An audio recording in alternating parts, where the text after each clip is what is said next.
بسم اللہ الرحمن الرحیم۔ شروع اللہ کے نام سے جو بڑا مہربان اور نہایت رحم کرنے والا ہے۔ جی تو ناظرین، آج ہم حضرت ادریس علیہ السلام کے بارے میں بات کریں گے۔ حضرت ادریس علیہ السلام حضرت نوح علیہ السلام کے اجداد میں سے ہیں اور حضرت نوح علیہ السلام سے 1000 سال پہلے گزرے ہیں۔ حضرت ادریس علیہ السلام حضرت نوح علیہ السلام کے پردادے تھے۔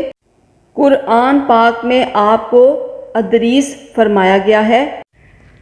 قلم سے لکھنا اور کپڑا سینا انہوں نے ایجاد کیا۔ ان سے پہلے انسان عموماً جانوروں کی کھال لباس میں استعمال کرتے تھے اور سب سے پہلے ناپ تول کے طریقے اور اسلحے کی ایجاد بھی آپ علیہ السلام نے شروع کی تھی، اور آپ علیہ السلام نے اسلحہ تیار کر کے بنو قابیل سے جہاد کیا۔ جب حضرت ادریس علیہ السلام سن شعور کو پہنچے تو اللہ تعالیٰ نے ان کو نبوت سے سرفراز فرمایا۔ تب انہوں نے شریر اور مفسدوں کو راہ ہدایت کی تبلیغ شروع کی، مگر مفسدوں نے ان کی کوئی بات نہ سنی۔ حضرت آدم علیہ السلام اور حضرت شیس علیہ السلام کی شریعت کے مخالف رہے، مگر ایک چھوٹی سی جماعت مشرف با اسلام ہو گئی۔ پھر حضرت ادریس علیہ السلام نے وہاں سے ہجرت کا ارادہ کیا اور اپنے تابعداروں کو بھی ہجرت کی تلقین کی۔ یہ بابل میں رہتے تھے۔ بابل دجلہ اور فرات کی نہروں سے سرسبز و شاداب تھا۔ بابل عراق کا مشہور شہر تھا جو فنا ہو گیا۔ لوگوں کا جی نہ چاہتا تھا کہ اس بہترین علاقے کو چھوڑ کر جائیں، لیکن حضرت ادریس علیہ السلام نے لوگوں کو تسلی دی کہ اللہ تعالیٰ کی راہ میں تکلیف اٹھاؤ اور اللہ تعالیٰ کی رحمت وسیع ہے، اس کا نعم البدل ضرور عطا فرمائے گا۔ تم ہمت کرو، خدا کے حکم کے سامنے سر جھکاؤ۔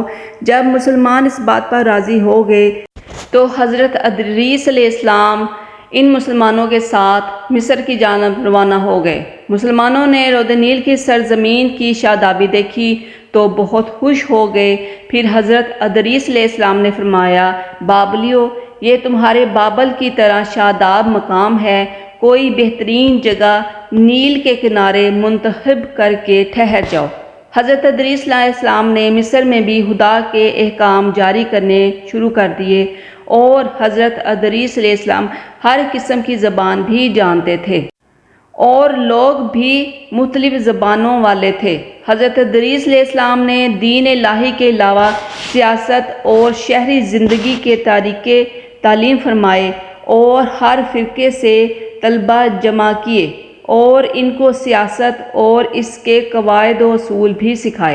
جب یہ طلبہ کامل ماہر بن کر اپنے اپنے قبائل کی طرف لوٹے تو انہوں نے شہر اور بستیاں آباد کی، مدنی اصولوں پر بسایا، اور ان شہروں کی تعداد کم و بیش 200 کے قریب تھی، اور ان طلبہ کو دوسرے علوم کی بھی تعلیم دی تھی، جس میں علم و حکمت جیسے علوم بھی شامل تھے، اور مختلف گروہوں اور امتوں کے لیے ان کے مناسب حال قوانین و قواعد مقرر فرمائے۔ تمام ملک کو 4 حصوں میں تقسیم کر کے ہر حصے میں ایک حاکم مقرر کیا جو اسی حصے کی سیاست کا ذمہ دار قرار پایا۔ آپ علیہ السلام نے تمام حاکموں سے ارشاد فرمایا تھا کہ تمام قوانین سے مقدم شریعت کا وہ قانون رہے گا جس کی تعلیم وحی الہی کے ذریعے سے میں نے تم کو دی، اور تعلیم کا خلاصہ یہ ہے کہ خدا کی ہستی اور اس کی توحید پر ایمان لانا، صرف خالق کائنات کی عبادت کرنا، آخرت کے عذاب سے خلاصی کے لیے اعمال صالحہ کو ڈھال بنانا، تمام امور میں عدل و انصاف کو پیش نظر رکھنا، مقررہ طریقے پر عبادت الہی کرنا، روزے رکھنا، دشمنان اسلام سے جہاد کرنا، زکوٰۃ ادا کرنا، طہارت سے رہنا، کتے اور سور سے اجتناب کرنا، ہر نشہ آور چیز سے پرہیز کرنا۔ یہ ہے حضرت ادریس علیہ السلام کی تعلیم کا لب لباب۔ حضرت ادریس علیہ السلام نے اپنی امت کو یہ بھی بتایا تھا کہ میری طرح اس عالم میں دینی و دنیاوی اصلاح کے لیے بہت سے انبیاء علیہ السلام تشریف لائیں گے، وہ ہر ایک بری بات سے بری اور پاک ہوں گے، ستائش اور فضائل میں کامل ہوں گے۔ حضرت ادریس علیہ السلام کی گفتگو باوقار، خاموشی پسند، سنجیدہ، نظر نیچی، انتہائی فکر و ہوش کے عادی، غصے کے وقت سخت غضبناک باتیں کرتے وقت شہادت کی انگلی سے بار بار اشارہ فرماتے تھے۔ آپ علیہ السلام کی عمر مبارک 42 برس ہوئی۔ تو ناظرین، یہ تھی حضرت ادریس علیہ السلام کے بارے میں کچھ معلومات جو ہم نے آپ سے شیئر کی۔